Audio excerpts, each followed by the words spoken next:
सज्जनों, आज आपके साथ हम शेयर करना चाहते हैं गिद्ध और गीदड़ की कहानी, जिसके धैर्य से पुनः उन्हें सुख की प्राप्ति किस तरह हुई।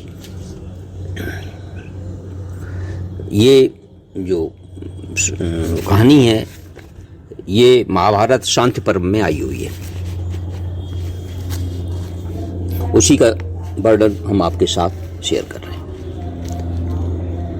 एक बार युधिष्ठिर ने पितामह भीष्म से कहा, पितामह, क्या आपने कोई ऐसा पुरुष देखा है या सुना है जो एक बार मरकर पुनः जी उठा हो? भीष्म ने कहा, राजन, पूर्व काल में नैमिषारण्य में एक अद्भुत घटना हुई थी, उसे सुनो। एक बार एक ब्राह्मण का एकमात्र बालक अल्पावस्था में ही चल बसा। रोते बिलखते उसे देखकर उसे लेकर सभी शमशान घाट में पहुंचे। उसे भूमि पर रखकर करुण क्रंदन करने लगे, मतलब जोर जोर से रोने लगे। और रोने का शब्द सुनकर वहां एक गीद आया और कहने लगा, अब तुम लोग इस बालक को छोड़कर तुरंत घर चले जाओ। व्यर्थ विलाप क्यों कर रहे हो? सभी को अपनी आयु समाप्त होने पर यहाँ से जाना पड़ता है। यह शमशान भूमि गीद और गीदड़ों से भरी हुई है। इसमें सर्वत्र नर कंकाल दिखलाई पड़ रहे हैं। तुम लोगों को यहाँ अधिक नहीं ठहरना चाहिए। प्राणियों की गति ऐसी ही है। समझा रहे हैं, गीत समझा रहा है उन लोगों को, प्राणियों की गति ऐसी है, एक बार काल के गाल में जाने पर कोई भी जीव वापस नहीं लौटता है। देखो, अब सूर्य भगवान अस्तांचल के अंचल पर पहुंच चुके हैं, इसलिए इस बालक का मोह छोड़कर तुम अपने घर लौट जाओ।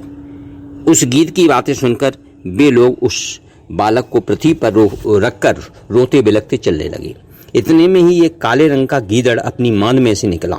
वहां आकर कहने लगा, मनुष्यों, वास्तव में तुम बड़े स्नेह शून्य हो। अरे मूर्खो, अभी तो सूर्यास्त भी नहीं हुआ है, इतने डरते क्यों हो? कुछ तो स्नेह निभाओ। किसी शुभ घड़ी के प्रभाव से बालक कहीं जी उठे तो तुम कैसे निर्दयी हो? तुमने पुत्र स्नेह को तिलांजलि दे दी है। इस नन्हे से बालक को भीषण श्मशान में यूं ही पृथ्वी पर सुलाकर छोड़कर जाने को तैयार हो गए हो। देखो, पशु पक्षियों को भी अपने बच्चों पर इतना कम स्नेह नहीं होता है। यद्यपि उनका पालन पोषण करने पर उन्हें इस लोक या परलोक में कोई फल नहीं मिलता है। गीदड़ की बातें सुनकर, मतलब सियार की बातें सुनकर वे लोग सबके पास लौट आए। अब वह गीद कहने लगा, अरे बुद्धिहीन मनुष्यों, इस तुच्छ मन्नमती गीदड़ की बातों में आकर तुम कैसे आए? मुझे जन्म लिए आज 1000 वर्ष से अधिक हो गया है, गीद कह रहा है, किंतु मैंने कभी किसी पुरुष, स्त्री या नपुंसक को मरने के बाद यहाँ जीवित होते नहीं देखा है। मतलब गीद की जो आयु है, उम्र है, वो अधिक होती है। देखो, इसका मृतदेह निस्तेज और काष्ठ के समान निश्चेष्ट हो गया है। अब तुम्हारा स्नेह श्रम तो व्यर्थ ही है, इसमें कोई फल हाथ लगने वाला नहीं है। मैं तुमसे अवश्य कुछ कठोर बातें कह रहा हूँ, पर ये हेतुजनित हैं, मोक्ष धर्म से संबद्ध हैं, इसलिए मेरी बात मानकर तुम घर चले जाओ। किसी मरे हुए संबंधी को देखने पर, उसके कामों को याद करने पर तो मनुष्य का शोक दुगना हो जाता है। गीद की बातें सुनकर पुनः सब वहां से चलने लगे। उसी समय सियार, जो गीदड़ है, तुरंत उनके पास आया और बोला, भैया देखो तो सही, इस बालक का रंग सोने के समान चमक रहा है। एक दिन यह अपने पितरों को पिंड देगा। तुम गीद की बातों में आकर इसे क्यों छोड़े जाते हो? इसे छोड़कर जाने में तुम्हारा स्नेह, व्यथा और रोने धोने में तो कोई कमी आएगी नहीं। हाँ, तुम्हारा संताप अवश्य बढ़ जाएगा। सुनते हैं, एक बार राजर्ष श्वेत का बालक भी मर गया था, किंतु धर्मनिष्ठ श्वेत ने उसे पुनः जीवित कर लिया था। इसी प्रकार यहाँ भी कोई सिद्ध आ जाएगा, मुनि या देवता आ जाएंगे, तो वे रोते देखकर तुम्हारे ऊपर कृपा करके इसे पुनः जीवित कर सकते हैं। गीदड़ के इस प्रकार कहने पर वे सब लोग फिर शमशान में लौट आए। इस बालक का सिर गोद में रखकर रोने लगे। अब वह गीद उनके पास आया। अभी गीदड़ की वजह से वो लौट आए। अब गीद उनके पास आया और कहने लगा, अरे लो, यह तो धर्मराज की आज्ञा से सदा के लिए सो गया है। जो बड़े तपस्वी, धर्मात्मा और बुद्धिमान होते हैं, उन्हें भी मृत्यु के हाथ में पड़ना पड़ता है। अतः बार बार लौटकर शोक का बोझ सिर पर लादने से कोई लाभ नहीं। जो व्यक्ति एक बार जिस देह से नाता तोड़ लेता है, वह पुनः उस शरीर में नहीं आ सकता। ऐसा समझा रहा है वो गीत, समझा रहा है। अतः वह पुनः उस शरीर में नहीं आ सकता। यदि इसके लिए एक नहीं सैकड़ों गीदड़ अपने शरीर का बलिदान भी कर दें तो भी यह बालक नहीं जी सकता। तुम्हारे आंसू बहाने, लंबे लंबे श्वास लेने या गला फाड़कर रोने से इसे पुनर्जीवन नहीं मिल सकता है। गीद के ऐसा कहने पर वे लोग फिर घर की ओर चल पड़े।